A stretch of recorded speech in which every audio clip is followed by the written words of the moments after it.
प्रभाते मनी राम चिंतित जावा, पुढे वैखरी राम आधी वदावा. सदाचार हा थोर सांडू नये तो, जनी तोचितो मानवी धन्य होतो. नमस्ते मुलांनो. 5वी कविता जी आपण शिकलो व्यायामाचे महत्व, तर त्याचा स्वाध्याय सोडवा म्हणून मी तुम्हाला सांगितलं, पण त्याचा भावार्थ मात्र मी दिलेला नव्हता. तर आत्ताच्या या व्हिडिओमध्ये मी व्यायामाचे महत्व ही कविता जी तुम्ही आधी लिहाल त्याच्यानंतर कवितेचा भावार्थ लिहा आणि तो भावार्थ मी इथे देते. कवितेचा भावार्थ.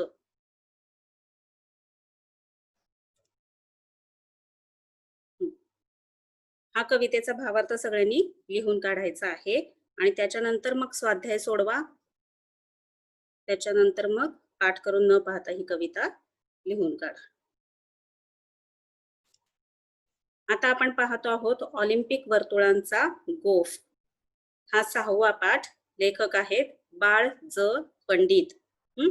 ऑलिम्पिक वर्तुळांचा गोफ. वर्तुळ म्हणजे गोलाकार. पण तत्पूर्वी आपण लेखक बाळ ज पंडित यांची माहिती घेऊयात.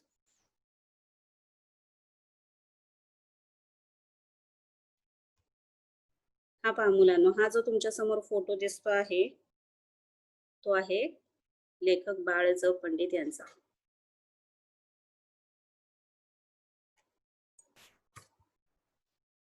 जन्म 1929, मृत्यू 2015. प्रसिद्ध लेखक, क्रिकेट सामन्यांचे समालोचक म्हणजे कॉमेंटेटर.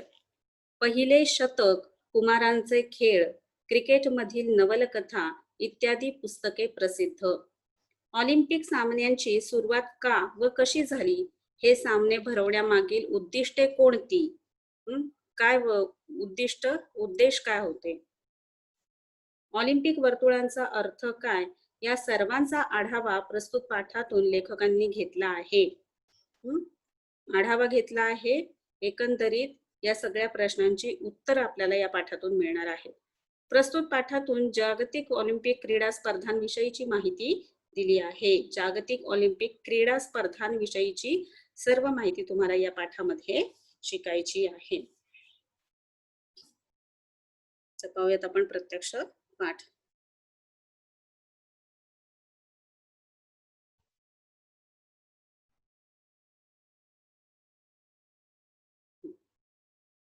मनुष्याच्या सर्वांगीण व्यक्तिमत्व विकासात क्रीडेचे महत्व अनन्यसाधारण आहे.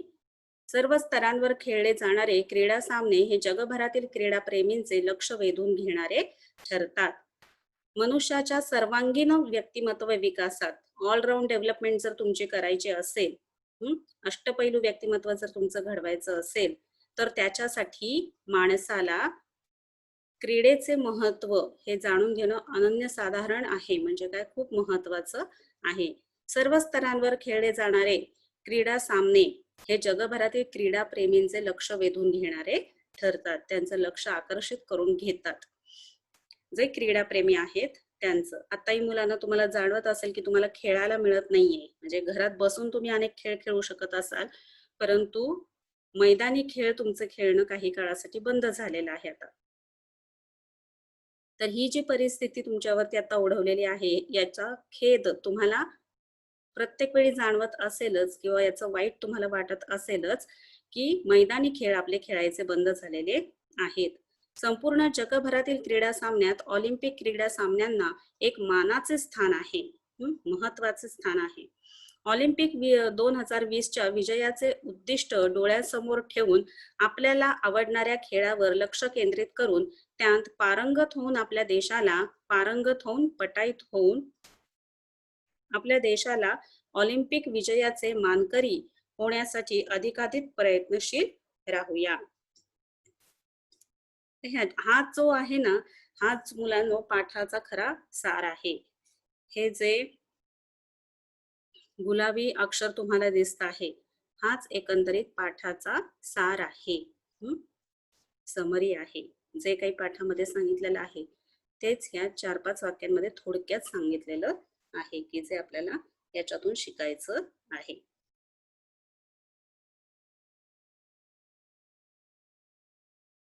ऑलिम्पिक गावाकडे आमची मोटार भरधाव वेगाने जात होती. भरधाव वेगाने स्पीड मध्ये. गर्दी प्रचंड असली तरी रहदारीला अडचण मुळीच नव्हती. येण्या जाण्यासाठी वेगवेगळे रस्ते होते. खेळांचे मैदान जवळ येऊ लागले तसे आमचे डोळे समोरील क्षितिजाकडे लागले. क्षितिज, आकाश जेथे जमिनीला टेकले आहे असा भास होतो त्याला म्हणायचं क्षितिज. खूपच उंच अशा स्तंभावर खांबावर एक भला मोठा ध्वज फडफडत असलेला आम्हाला दिसला. ध्वज, निशाण, झेंडा. ऑलिम्पिक सामन्यांचे ते स्वतंत्र निशाण होते. ऑलिम्पिक सामन्यांचे ते स्वतंत्र निशाण होते. म्हणजे स्वतंत्र ओळख होती, स्वतंत्र ध्वज होता, स्वतंत्र झेंडा होता, स्वतंत्र खूण होती. ध्वजावरील पांढऱ्या शुभ्र पार्श्वभूमीवर बॅकग्राऊंडवर लाल, पिवळ्या, निळ्या, हिरव्या व काळ्या रंगांची वर्तुळे एकमेकांत गुंफलेली होती. तुम्हाला चित्रात दिसत असेल मुलांनो की लाल, पिवळ्या, निळ्या, हिरव्या व काळ्या रंगांची वर्तुळे गोलाकार अशी एकमेकांत कशी गुंफलेली होती. गुंतलेली आहेत एकमेकांमध्ये, ओवल्याप्रमाणे वाटत आहेत. जणू 5 मित्रच आता हातात हात घालून आपल्या मैत्रीची साक्ष जगाला देत होते. जणू काही हे 5 मित्रच आहेत. आणि ते हातात हात घालून काय करतायत, आपल्या मैत्रीची साक्ष जगाला देतात, पुरावा देतात, एव्हिडन्स देतात. ही 5 वर्तुळे म्हणजे जगातील 5 खंड आणि त्यांची शुभ्र धवल पार्श्वभूमी म्हणजे विशाल अंतराळ. शुभ्र धवल म्हणजे पांढरे शुभ्र,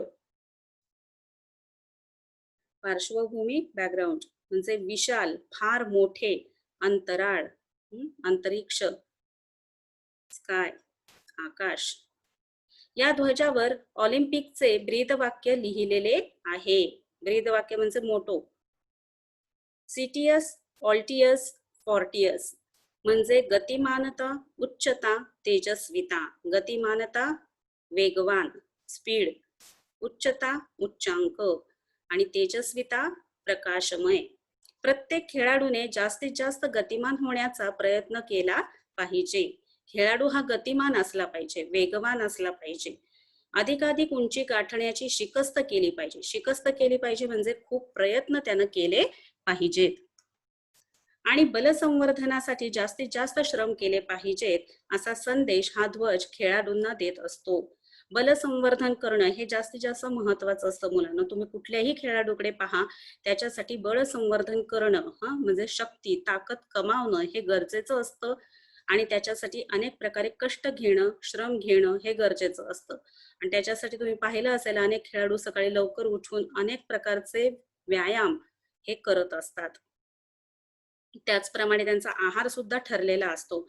ठरलेल्या वेळी ठरलेला आहार घेणं, ठरलेला व्यायाम करणं, रोज तेवढा सराव, प्रॅक्टिस करणं हे त्यांच्यासाठी गरजेचं असतं.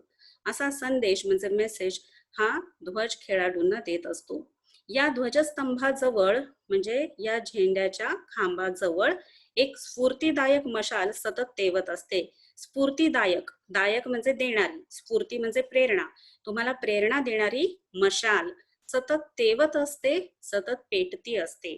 ऑलिम्पिक सामने म्हणजे क्रीडापटूंसाठी आणि क्रीडा शौकीनांसाठी एक पर्वणीच असते. एक पर्वणीच असते, आनंद देणारी एक गोष्ट आहे. क्रीडा शौकीन म्हणजे ज्यांना खेळाची आवड आहे. पृथ्वीच्या पाठीवरील सर्व राष्ट्रांतील सुमारे 5 ते 6 हजार खेळाडू या सामन्यांमध्ये भाग घेतात. स्त्री खेळाडूंची ही संख्या 2000च्या आसपास असते.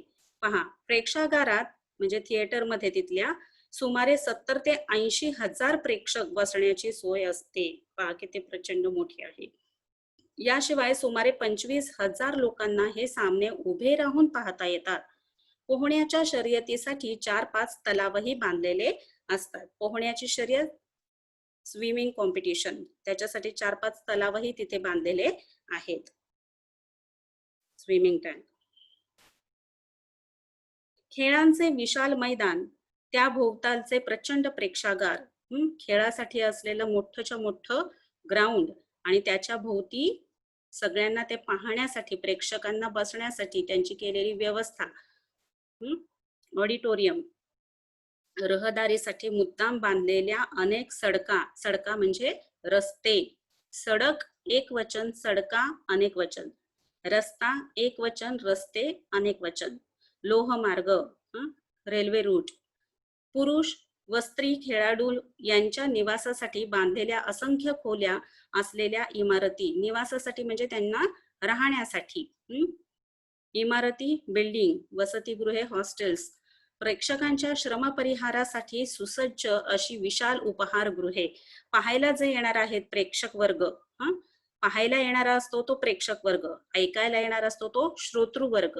आता इथे मॅचेस पाहण्यासाठी येणार आहेत म्हणून प्रेक्षक. प्रेक्षकांच्या श्रमपरिहारासाठी. श्रमपरिहार म्हणजे काय, की जे काही कष्ट पडलेले आहेत त्याचा त्रास जाणवू नये, रिलॅक्सेशन साठी सुसज्ज म्हणजे अगदी सगळ्या सोयी सुविधा उपलब्ध असलेली अशी विशाल म्हणजे मोठी उपहारगृहे म्हणजे हॉटेल्स असे हे एक मोठे गावच असते. उपहारगृहे हे अनेक वचन आहे, एक वचन आहे उपहारगृह. अशा प्रकारे हे एक मोठं गावच असतं असं म्हणायला हरकत नाही. याला ऑलिम्पिक व्हिलेज असे म्हणतात. ऑलिम्पिक व्हिलेज वसवण्याची कल्पना इसवी सन 1956 मध्ये मेलबोर्न येथे मांडण्यात आली. पहिले ऑलिम्पिक व्हिलेज तिथलेच.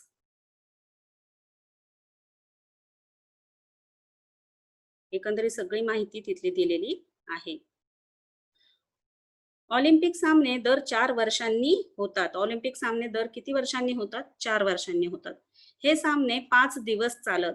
इसवी सन पूर्व 776 मध्ये हे सामने झाल्याची पहिली नोंद ग्रीस देशाच्या इतिहासात सापडते. त्यावेळी स्पर्धेत यशस्वी होणाऱ्या खेळाडूंचा ऑलिव्ह वृक्षाच्या फांदीची माळ घालून गौरव करण्यात येत असे. गौरव करण्यात येत असे, सन्मान करण्यात येत असे. ग्रीस देशातील अनेक शहरे परस्परांतील भेदभाव विसरून, एकमेकांमधला सगळ्या प्रकारचा भेदभाव विसरून या यशस्वी स्पर्धकांचे प्रचंड स्वागत करत. या सामन्यांतील खेळाडूंना राष्ट्रीय सण समारंभाच्या वेळी मानाचे स्थान मिळत असे. राष्ट्रीय जे काही सण समारंभ असतील त्या या सामन्यांमधले जे कोणी खेळाडू असतील त्यांना त्यावेळेस आदराचं स्थान देत असत. पुढे ग्रीक सत्तेचा ऱ्हास झाला. ऱ्हास झाला म्हणजे संपुष्टात आली, नष्ट झाली ग्रीक सत्ता. आणि त्याबरोबर इसवी सन पूर्वी 394 मध्ये हे सामने बंद पडले. पहा, ग्रीक सत्तेचा ऱ्हास झाला, ती संपुष्टात आली म्हणजे नष्ट झाली आणि त्याबरोबर इसवी सन पूर्वी 394 मध्ये हे सामने बंद पडले.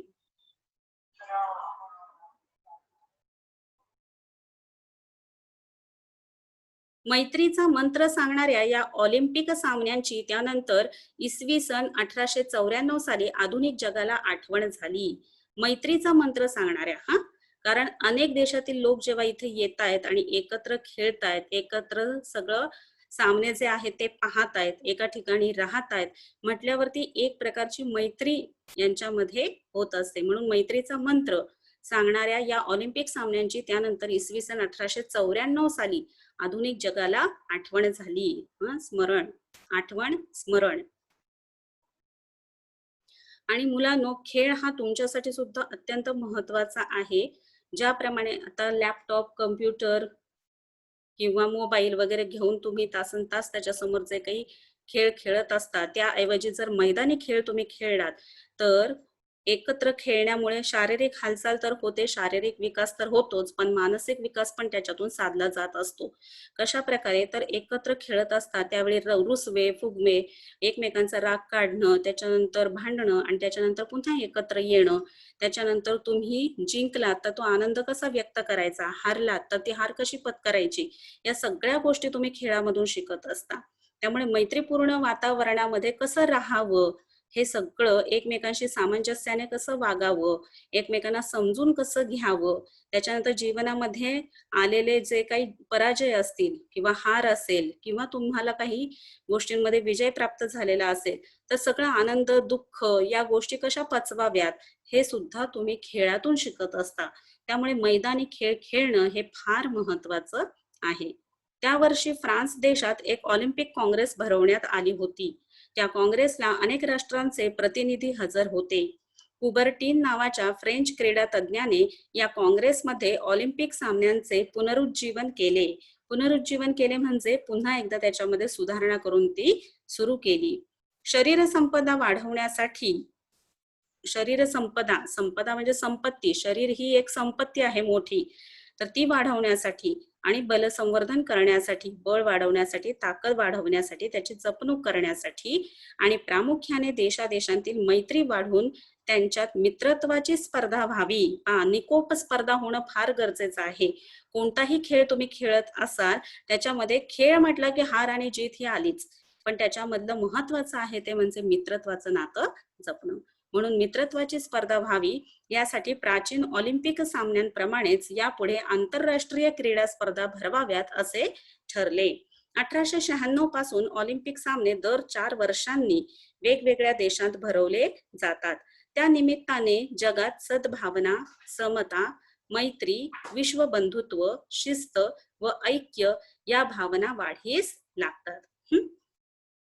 पहा, सद्भावना, चांगली भावना, समता, इक्वॅलिटी, समानता, मैत्री आणि विश्वबंधुत्व, ब्रदरहुड, युनिव्हर्सल ब्रदरहुड आणि शिस्त, डिसिप्लिन आणि ऐक्य, एकता, एकजूट, युनिटी, या सगळ्या भावना वाढीस लागतात. पहा, जर खेळ ही किती महत्वाची गोष्ट आहे. एकत्र जेव्हा ऑलिम्पिक, आंतरराष्ट्रीय क्रीडा स्पर्धा भरण्यात येतात, त्यावेळेस जगामध्ये सद्भावना, चांगल्या भावनेचा उदय, त्याच्यानंतर सगळ्यांमध्ये समानता, सगळ्यांमध्ये मैत्रीचं नातं, त्याचबरोबर विश्व बंधुत्व, बंधुप्रेम, नंतर शिस्त म्हणजे डिसिप्लिन येते आणि एक ऐक्य. आणि खेळ म्हटलं की शिस्तीला महत्व आहेच आहे. आणि त्याशिवाय ऐक्य, एकतेची भावना सुद्धा तुमच्यामध्ये वाढीस लागत असते.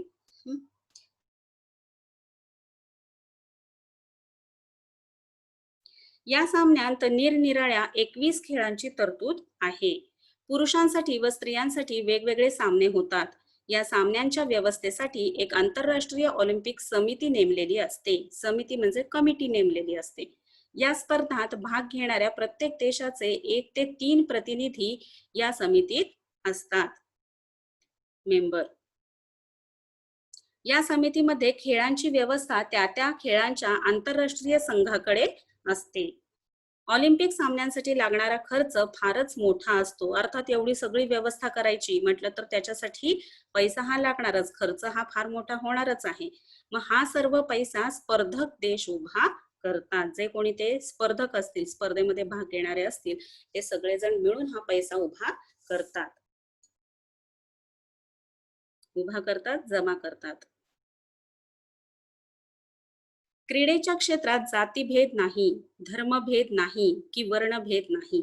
पहा, जातीभेद, कास्ट, वेगवेगळ्या इतक्या कास्ट आहेत, इतक्या जाती आहेत, तर तो जातीभेद तिथे केला जात नाही. धर्मभेद, अनेक धर्म आहे, हिंदू, मुस्लिम, ख्रिश्चन, अशा प्रकारचे अनेक धर्म, अनेक पंथ, अनेक जाती ह्या आहेत. शिवाय वर्णभेद सुद्धा आहे. वर्णभेद, रंगभेद, काळा गोरा हा भेद. तर अशा प्रकारचं जातीभेद नाही, धर्मभेद नाही, वर्णभेद सुद्धा नाही. येथे सर्वांना समान संधी मिळते. संधी, अपॉर्च्युनिटी. अमेरिकेतील जेसी ओवेन्स हा वंशाने आफ्रिकी खेळाडू 1936 मध्ये बर्लिनला झालेल्या ऑलिम्पिक स्पर्धेत त्याने 4 अजिंक्यपदे मिळवली. पहा, इतकेच नव्हे तर त्या 4ही बाबतीत त्याने नवे उच्चांक प्रस्थापित केले. अमेरिकेच्या यशाचा तो मोठा शिल्पकार ठरला. अमेरिकेनेच नव्हे तर साऱ्या जगाने या खेळाडूचा त्यावेळी केवढा गौरव केला, सन्मान केला, केवढे कौतुक केले, स्तुती केली, प्रशंसा केली. ओवेन्सचा वर्ण म्हणजे रंग, त्याचा देश, हे सर्व विसरून साऱ्या जगाने त्याची प्रशंसा केली. हा, एखादी जर कला तुमच्या अंगामध्ये असेल, एखादा जर गुण तुमच्या अंगामध्ये असेल, तर त्या क्षणी तुम्ही कोणत्या रंगाचे आहात, तुमचा बाह्यवर्ण कुठला किंवा तुमची जात कुठली किंवा तुमचा धर्म कुठला किंवा तुम्ही दिसता कसे, या कुठल्याही गोष्टी महत्वाच्या नसतात. तर तुम्ही खेळलात कसे हे फार महत्वाचं असतं आणि त्याच्यावरूनच त्याचं इतकं मोठं कौतुक झालेलं होतं. एमिल झेटोपेक हा स्लोव्हाकियाचा खेळाडू. 1952 साली त्याने हेल्सिंकीचे मैदान गाजवले. तेथे त्याने 5000 मीटर धावणे व मॅरेथॉन या लांब पल्ल्याच्या शर्यतीत, पहा, खूप मोठी शर्यतीत नवीन विक्रम केले, विक्रम रेकॉर्ड व नवा इतिहास घडवला. जगातील एक मानवी रेल्वे इंजिन अशी झेटोपेकनं ख्याती मिळवली, प्रसिद्धी मिळवली, नाव कमावले. यामुळे जगातील सर्व लोकांना झेटोपेक बद्दल अभिमान तर वाटलाच, पण त्याबरोबर झेकोस्लोवाकिया देशाबद्दलही त्यांच्या मनात आदर निर्माण झाला. फक्त त्याच्याबद्दलच नाही तर त्याच्या देशाबद्दल सुद्धा अभिमान निर्माण झाला.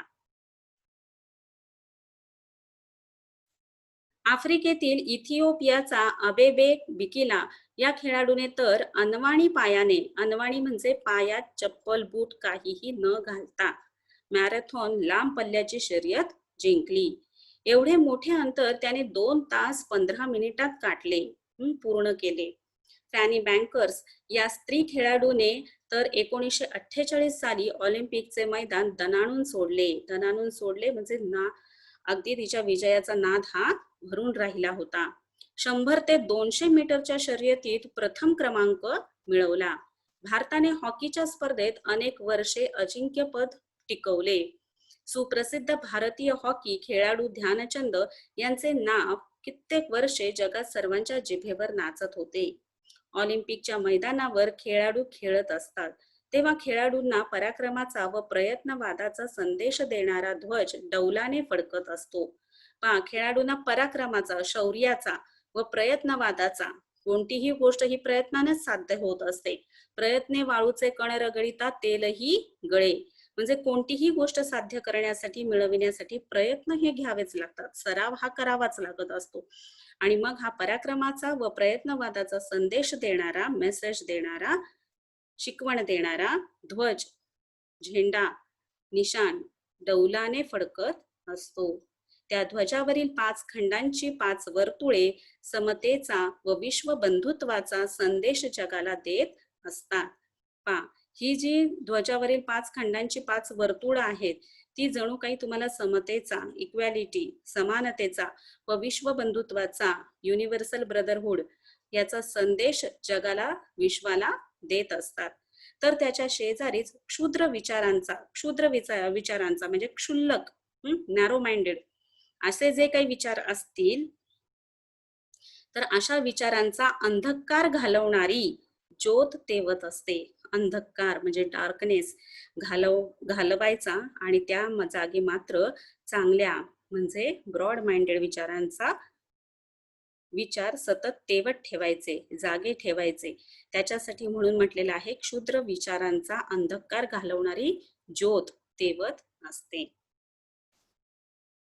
हे फार महत्वाचं आहे मुलांनो, की मनातले क्षुद्र विचार काढून टाकणं आणि त्या जागी मौल्यवान उच्च असे विचार ठेवणं, साधी राहणी आणि उच्च विचारसरणी ठेवणं हे फार महत्वाचं आहे. आणि म्हणून म्हटलेलं आहे की जे काही क्षुद्र विचार असेल, क्षुल्लक विचार असतील तर ते सगळे काढून टाकावेत आणि प्रकाशमय ज्योत पाहावी आणि त्याप्रमाणे आपलं मन सुद्धा उजळून जावं, चांगल्या विचारांचा वास त्या ठिकाणी असावा. अतिशय मोलाचा संदेश या पाठामधून दिलेला आहे. याच्यावरून आपल्याला खेळाचं महत्व, ऑलिम्पिकचं महत्व, त्याच्याविषयीची अनेक प्रकारची माहिती या पाठाद्वारे मिळालेली आहे. आणि मला असं वाटतं मुलांनो की ज्या ज्या गोष्टींबद्दल याच्यामध्ये उल्लेख आलेला आहे त्या सगळ्या गोष्टी तुम्ही स्वतः जरा त्याच्याविषयीची माहिती मिळवणं आवश्यक आहे, ती मिळवावी असं मला वाटतं. आता त्याच्या खाली जो स्वाध्याय दिलेला आहे तो सगळा स्वाध्याय तुम्ही पूर्ण सोडवा. वर्गपाठाच्या वहीमध्ये, क्लासवर्क मध्ये ज्या ज्या वेळेला जे जे निबंधाच्या वहीमध्ये लिहायला सांगितलंय, वर्गपाठाच्या वहीमध्ये लिहायला सांगितलेलं आहे ते सगळं व्यवस्थित लिहून काढायचं आहे. ऑलिम्पिक म्हणजे विश्व बंधुत्व ही संकल्पना स्पष्ट करा. 8 ते 10 ओळींमध्ये उत्तरं लिहा. उपक्रम काय आहे? सन 2016 साली झालेल्या ऑलिम्पिक सामन्यातील सुवर्ण, रजत व कांस्य पदक मिळवणाऱ्या खेळाडूंची माहिती आंतरजालाचा वापर करून खालील तक्त्यात लिहा. तर हे पण इंटरनेटचा वापर करून तुम्ही हा तक्ता पण लिहून काढायचा आहे. ठीक आहे, तर हा पाठ आपला संपलेला आहे. स्वाध्याय सगळा लिहून काढा. धन्यवाद.